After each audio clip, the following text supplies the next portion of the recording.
Welcome back to the Cauldron, lovelies. I'm so glad you're here. Thank you for your time, and thank you for your energy. It's good to be back. I've missed this space, and I've missed you in it. Taking a step back from something you love is a strange thing. You think you'll feel relief, and maybe you do, for a minute, but then you just feel the absence of it. I hope that you've been taking good care of yourselves in the meantime, and I hope you've been gentle with whatever the season has asked of you. During my short break from the podcast, my time and energy has been spent working on our outdoor space, cleaning up from this past winter and from seasons past. It has felt so good to get back outside again. I don't know about you, but this past winter really seemed like it did not want to let go. My husband and I have been pouring more love into our outdoor space this year, doing what we can to make this space enjoyable again. The wretched human who used to live next door made being outside unbearable. But thanks to a well-crafted freezer spell and working tirelessly to maintain boundaries around our home, both physically and energetically, this space is ours to enjoy without all of the noise and ill will. Our time was spent taking care of normal springtime cleanup tasks, gathering old sticks and leaves and uncovering all the dog poop that had been hiding beneath mounds of snow all winter. As those remnants of winter were cleared away, we began to notice the not-so-normal things that also needed our attention. There were piles of lumber scattered across the yard, old windows that looked like future art projects, materials that might be useful someday, things that still held value, possibility, and potential. And that's what made clearing them away so incredibly hard. The truth is, none of those things ended up in the yard by accident. They were there because I could see another use for them. The lumber was still good. Windows were still usable. There was nothing wrong with any of it, and throwing it away felt wasteful. That's probably a biggest part of why it stayed for so long. I've never been someone who likes to throw away something that still has life left in it. Honestly, you should see all the jars I've saved. I mean, most jars are good jars, because what if I need a good jar? When you grow up poor, you learn very quickly to make do with what you have and to stretch things as far as they can go. It's one of the reasons I've always been drawn to folk magic, because so much of it is rooted in practicality. For most of the people whose practices are rooted in folk magic traditions, magic wasn't separate from everyday life. It was really woven into it. People turned to it when they wanted to protect their families, help someone heal, improve their chances of a good harvest, or bring a little extra luck into an uncertain situation. They didn't have an order it now button that could just make spell ingredients magically appear at their doorstep in 2 hours or less. Don't get me wrong, I love the luxury of having groceries delivered. But with rising costs, it's becoming a luxury that's no longer sustainable for me. This season, I find myself getting back to my roots and being more intentional about what I bring into my life and what I do with the things that I already have. And honestly, grocery delivery isn't the only thing I found myself reevaluating lately. Standing in that yard this spring, surrounded by piles of lumber that had spent years waiting to become something else, made me realize something. Because let's be honest, most of the stuff we accumulate isn't random. It's usually attached to an identity. Maybe it's a version of ourselves we hope to become. In many ways, that's where intention begins. We catch a glimpse of something we want for ourselves and start moving towards it. We don't just save a recipe. We hope to be the person who meal preps every week. We don't just buy seeds. We imagine the garden and the harvest and see the version of ourselves who has time and energy to tend that garden. And there's nothing wrong with any of that. Intention sets the direction. The problem is that possibility and reality aren't the same thing. Good intentions are where most things begin, but they aren't enough to carry us all the way to the finish line. Intention without action is just a wish dressed up in spiritual language. Action is how you actually walk the path.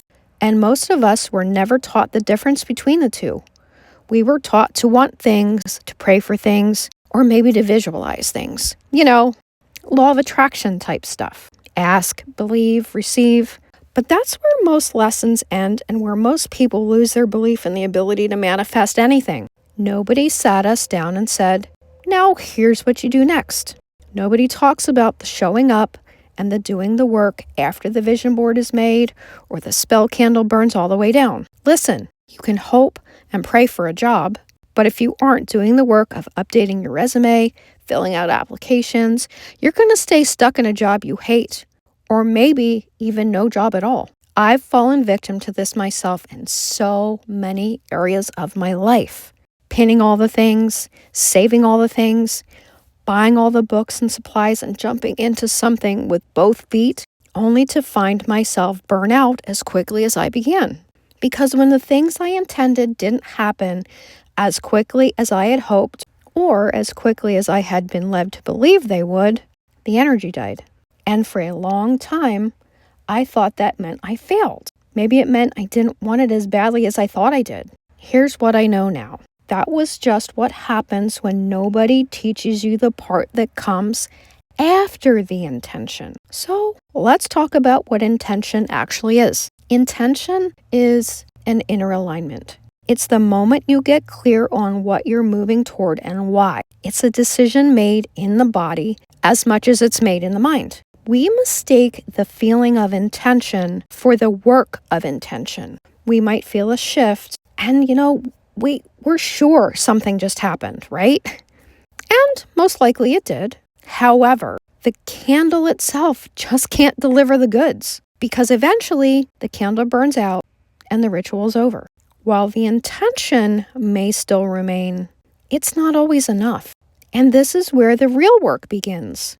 It's up to you to decide whether you're willing to keep moving toward it or to let it fade. And this is where I want to slow down with you for a minute, because I think a lot of us have been so conditioned by the ask, believe, receive model that we've actually been taught to distrust action. Set the intention, release the outcome, trust the universe.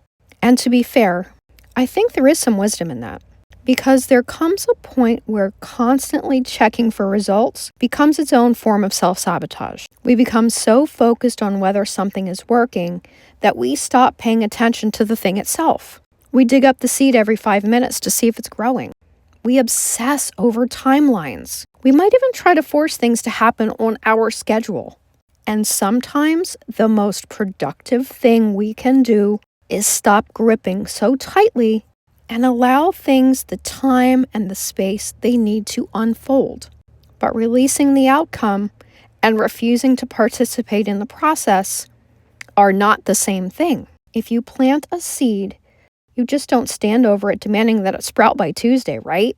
You also don't toss it in the ground and never water it again. You trust the process enough to keep showing up for it. You make sure it has what it needs. And then, I think that's where a lot of us get tripped up.